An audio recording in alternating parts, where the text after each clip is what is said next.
to begin this one, I'm just going to put some water on the paper. Quite a lot of water. That is why I have it taped down.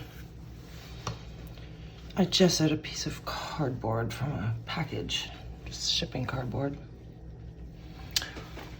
so that it won't be too absorbent, and hopefully it will withstand everything I'm going to do to this. So now you can hopefully see that because it's rather inky water to begin with. Here's my acrylic ink. Already got some bits and bobs in there. Just gonna do some of that. Look at how awesome that is. Beautiful shape down here. And in here, look at those guys. Amazing. Do a little, help them out a little. Look at these, look at that. So cool. And now let's help them bust out of their boundaries. This is not my usual watercolor paper that I work with. This seems to be a hot press. It's very smooth. I got some huge sheets of it. I think it's a Fabriano. But you know, I've been typically working in little sketchbooks and things. So this is new. Has far less texture, which might, you know, it might be cool. If nothing else, I think it'll be much easier to photograph the finished piece. So there's that. Let me get some paper towels. All right, let's see, maybe soak up some of this. Some nice gray areas in there. That's quite nice.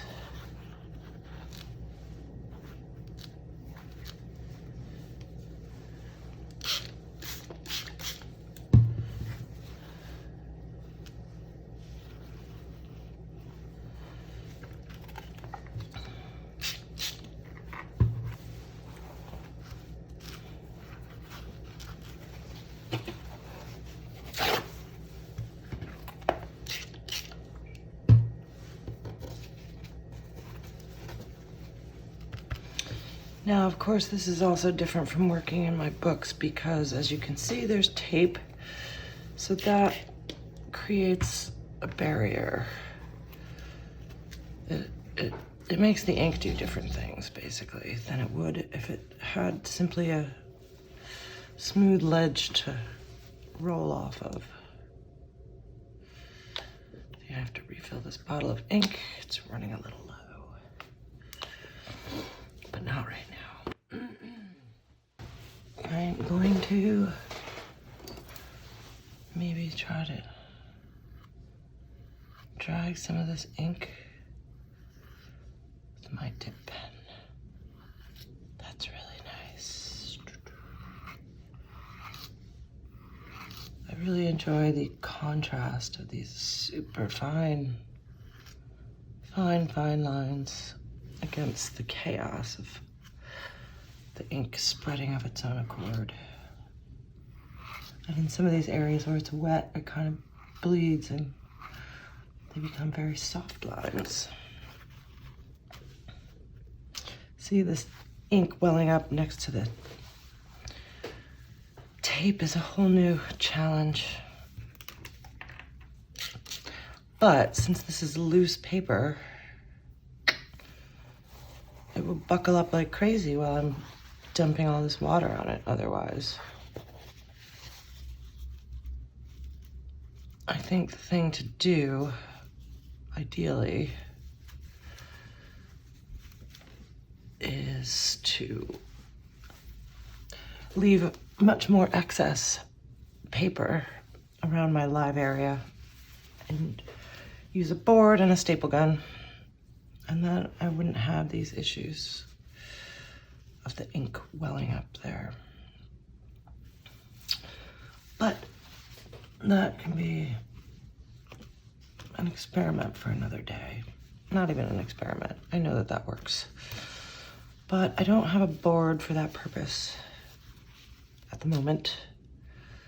So it might involve a trip to the hardware store.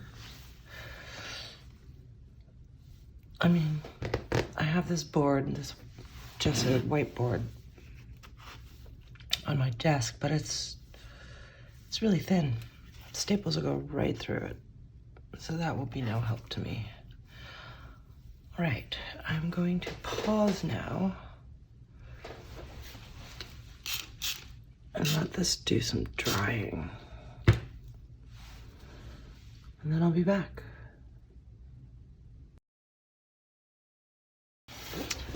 I'm coming back in before it's dry to point out this little stream. I began drying with a hairdryer and it was on the high setting, and now I have created that ridiculous spot. So maybe I have to kind of lean into that a little. I think I'm gonna make it a dark sky. A dark sky. And now, instead of putting the ink directly on, I shall create a sort of gray wash to put in here.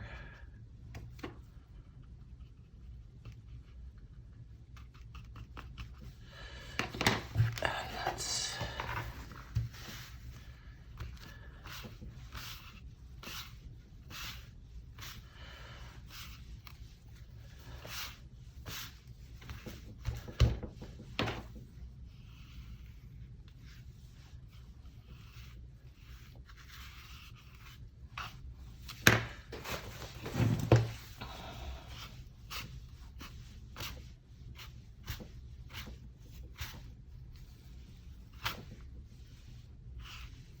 yeah, you can see I've rather obliterated my tree line there, but let's do a little drying.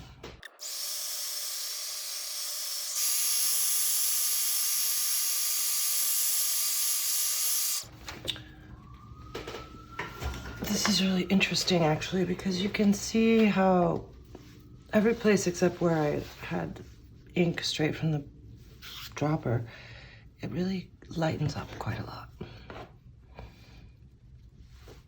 So let's see if we can make some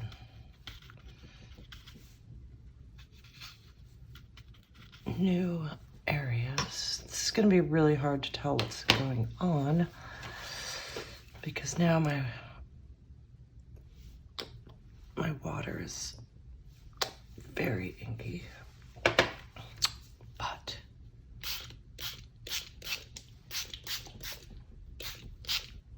there we go.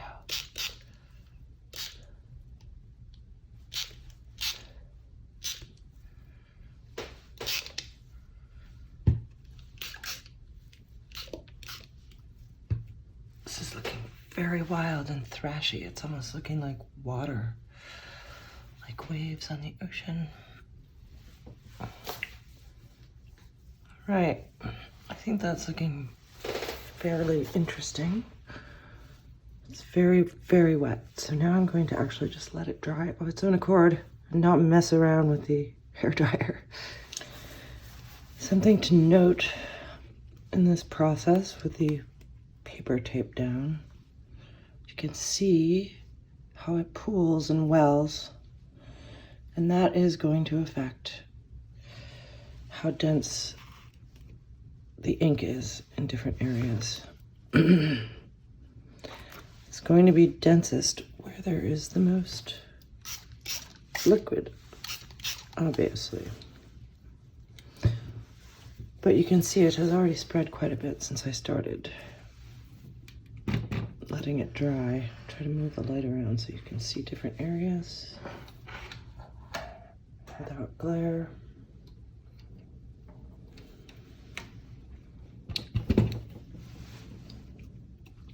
This is going to be a learning experiment for me because I haven't worked with watercolor taped down in place in years and years. I've been using watercolor blocks where they're glued on the sides or else sketchbooks. So it'll be interesting to see the new challenges that arise in addition to dealing with the tape. All right, I'll be back later once it's dry. I just don't know if I can leave this as it is right now. I'm just gonna meddle. With the drying process here. See if I can get some beautiful, subtle grays. There's some nice things happening in there. I'm afraid this part is far too saturated with ink to really do much. It's gonna be black, but that's okay too. I really like the kind of organic shapes that you can get by using just a paper towel. It is so wet up here though. Let's see. Might come of that. That's kind of interesting. That splash. One thing I just noticed as well is this bright spot where no ink went is smack dab in the center. It's almost centered from top to bottom. It's definitely centered this way, which definitely breaks the art rules. Nothing should be smack center. I quite like it. Oh no, I'm getting really interesting things now. There, now it's just dulled down a bit. So this is still, all of this is still the brightest. What do I do now? Should I actually let it be? Maybe so. Patience is a virtue. All right. I am going to do some drawing into this now. You can see my tape is coming up. I think I should have used the wider tape rather than the 1/2 inch, but it's in decent shape. It's quite dark image at the moment. I'm still dealing with this nonsense. I'll have to see what I can do with that. But I think I'm going to start. Now, a lot of times what I do when I'm working with the dip pen is I work with watercolor ink, because then I don't run the risk of the acrylic ink hardening and basically ruining the nib. But over the holiday when I was away, I accidentally brought the wrong ink. I only had this one really, and a gray. So I was working with this with my nib and it was fine. What I was doing was periodically dunking it in the water, which had the added effect of giving me some really nice grays, which I can show you if I can find my sketchbook that I was working on. I'll show you the effect that it had. For example, not so much in this one. In here, for example, you see how it gives it a nice sense of depth. Some of them are lighter and some of them are darker, which brings them into the foreground. See these nice light grays from putting my nib in the water while it still had ink in it, and then drawing with it. And give me, instead of having just a bunch of solid black trees, you have a nice range, which definitely gives it more depth. You see it here as well. So that was a good thing to mess around with, and now I'm going to start drawing into this, and it will probably most likely be in time lapse or at least fast forward, because that would get really dull to watch me do in real time.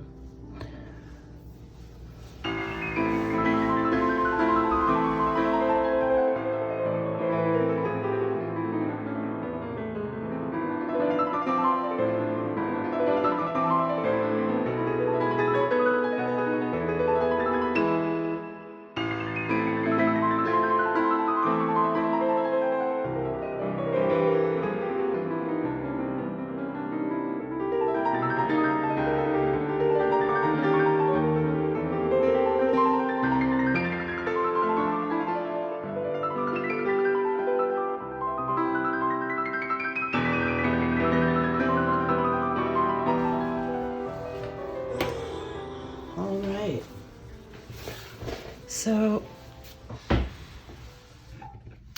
here's where I'm at.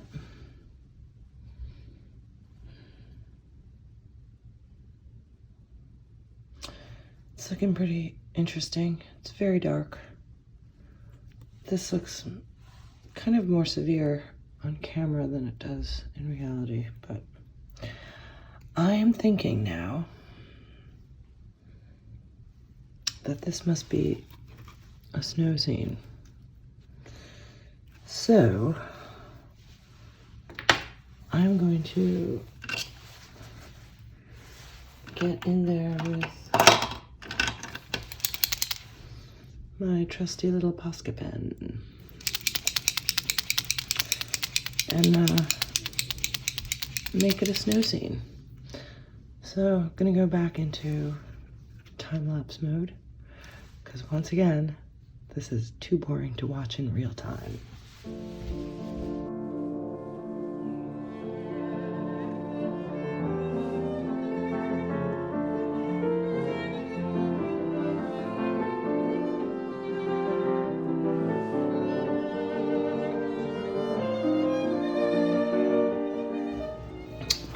I have some pretty big blobs of snow on here, but I don't mind that. I think it's all right. I think it's working all right. I'm going to remove my tape. I already know it's going to peel up some of the paper, but that's all right. Let's get rid of some of this stuff.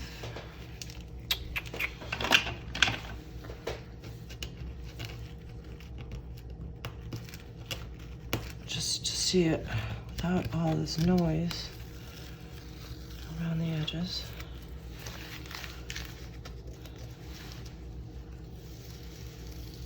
This is actually coming off pretty cleanly. Weirdly, it's coming off much more cleanly than my gessoed printmaking paper ever did. But it's watercolor paper. It has very dense sizing. It's a little bit messy over there, but now it's all right.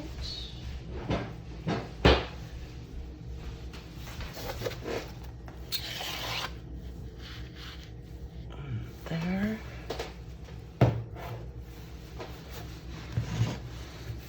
There it is.